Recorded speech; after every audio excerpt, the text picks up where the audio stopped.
Saludos, apreciados amigos y hermanos que nos sintonizan a través de estos medios. Les habla su amigo y pastor Javier Zorrilla. El estudio de hoy es titulado La serpiente.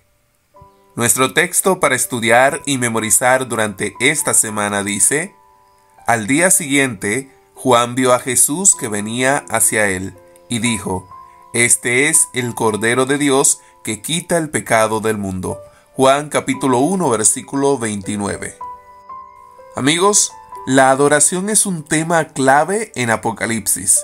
El autor y promotor de los falsos sistemas de culto es identificado como el dragón, según Apocalipsis capítulo 13, versículo 2 al 4. Y la descripción de este querubín caído como una serpiente no es casual, sino que nos remite claramente al jardín del Edén, donde una serpiente persuadió a Adán y a Eva para que lo siguieran en su rebelión contra el Creador. El día de hoy estaremos tratando este tema de la serpiente. Vamos a dar respuesta a las preguntas para el día de hoy. Compara Génesis capítulo 3, versículo 1 al 5 con Apocalipsis capítulo 12, 1 al 9. ¿Cuáles son algunos de los temas comunes a ambos relatos? ¿Cómo nos ayudan los detalles registrados en Génesis acerca de la serpiente a entender algunos de los temas que condujeron a la guerra celestial previa mencionada en Apocalipsis? Amigos, los temas comunes que podemos ver en estos dos relatos es acerca de la tentación y el engaño. Número 1. En Génesis 3, la serpiente, que es vista como símbolo del mal, engaña a Eva al cuestionar la palabra de Dios y sugiriéndole que no se les permitiría conocer el bien y el mal. Así inicia el proceso de la caída del hombre. En Apocalipsis 12, el dragón, también representación del mal, se presenta como un adversario que busca devorar al hijo de la mujer, simbolizando la lucha contra el plan de Dios y el engaño a las naciones. En segundo lugar está la desobediencia.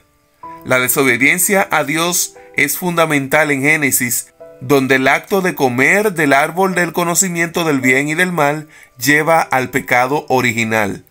La rebelión de Satanás y sus ángeles en Apocalipsis también se puede interpretar como un acto de desobediencia que resulta en su caída y expulsión del cielo. En tercer lugar están las consecuencias de la caída. En Génesis, la consecuencia inmediata de la desobediencia es la separación de Dios y la maldición sobre la tierra. En Apocalipsis, la caída del dragón y su expulsión al mundo simboliza la derrota del mal y las consecuencias que eso tiene en la humanidad y en el orden cósmico. Ahora vamos a dar los detalles del relato de Génesis sobre la serpiente. Los detalles registrados sobre la serpiente en Génesis ayudan a entender los temas que condujeron a la guerra celestial mencionada en Apocalipsis. Por ejemplo, inteligencia y astucia. La serpiente es descrita como más astuta que todos los animales del campo. Esto refleja la naturaleza engañosa del mal, que utiliza la astucia y la manipulación para desviarnos de la verdad y la obediencia a Dios. Cuestionamiento de la autoridad de Dios. La serpiente comienza su engaño cuestionando la prohibición de Dios, lo que establece un modelo de rebelión donde la autoridad divina es desafiada. Este cuestionamiento es un precursor a la rebelión en el cielo, donde Lucifer, el dragón, se opone a Dios. Promesa de conocimiento y poder. La serpiente promete a Eva que al comer del fruto serán como Dios, conociendo el bien y el mal. Este deseo de ser igual a Dios es un tema central también en Apocalipsis, donde la revelación de Satanás se centra en su deseo de ocupar el lugar de Dios. En conclusión, los relatos de Génesis 3 y Apocalipsis 12 están intrínsecamente conectados a través de los temas de tentación, desobediencia y la lucha cósmica entre el bien y el mal.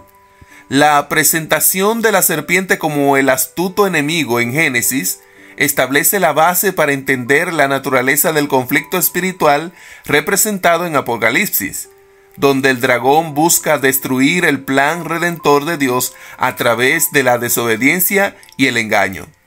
Estos pasajes nos recuerdan la importancia de permanecer firmes en la verdad de Dios y de resistir las tentaciones que nos llevan hacia la rebelión y la separación de Él. Nuestra última pregunta nos dice: piensa en cómo cambian la cultura y las normas sociales con el tiempo. Lo que antes era aceptable se convierte en inaceptable y viceversa. Dado que los temas subyacentes y los actores del gran conflicto no cambian, ¿qué debería tener en cuenta un cristiano al examinar el cambiante panorama cultural? Por ejemplo, ¿dónde se pueden encontrar en la cultura actual las mentiras originales del diablo no morirán y serán como Dios? Amigos, al examinar el cambiante panorama cultural, un cristiano debe considerar varios aspectos. Número 1, discernimiento. Es fundamental desarrollar discernimiento para identificar y evaluar las tendencias culturales a la luz de las enseñanzas bíblicas. Esto implica entender cómo las normas sociales y morales pueden chocar o alinearse con la verdad divina. Número 2, valores absolutos versus relativismo. Reconocer que aunque la cultura cambie, los principios fundamentales de la fe no cambian. La fe no cambia, los principios tampoco. Esto lleva a una reflexión crítica sobre cómo algunas ideas contemporáneas promueven el relativismo moral al cuestionar conceptos absolutos sobre el bien y el mal. Número 3. Mentiras del diablo en la cultura actual. Se pueden observar las mentiras originales del diablo como no morirán en la cultura contemporánea mediante la promoción de la inmortalidad a través de un simple hecho como la tecnología, personas que quieren transferir su vida a tecnología para seguir viviendo, o la negación de las consecuencias espirituales del pecado. La idea de serán como Dios se refleja en la búsqueda de la autosuficiencia, el individualismo extremo y la exaltación del ser humano sobre la autoridad de Dios, como cuando se reivindica el derecho de definir la moralidad y la identidad personal. La cultura podrá cambiar según los tiempos, pero la moralidad y los valores no cambian a pesar de que el tiempo cambie. Por esa razón debemos permanecer con un ojo crítico ante esto. Tener y pedir discernimiento del espíritu para poder identificar y evaluar las tendencias culturales a la luz de lo que dice la palabra del Señor. En resumen, amigo, un cristiano debe estar alerta, buscar la verdad en la palabra de Dios, no fuera de ella, y practicar un enfoque crítico frente a las ideologías contemporáneas, reconociendo que, a pesar de los cambios culturales, los principios de la fe permanecen constantes. Amigos queridos, hemos llegado al final de la lección del día de hoy, agradeciendo tu sintonía con nosotros. Te invitamos a que puedas compartir y suscribirte a nuestro canal si aún no lo has hecho. Dios te bendiga y te acompañe en todo momento.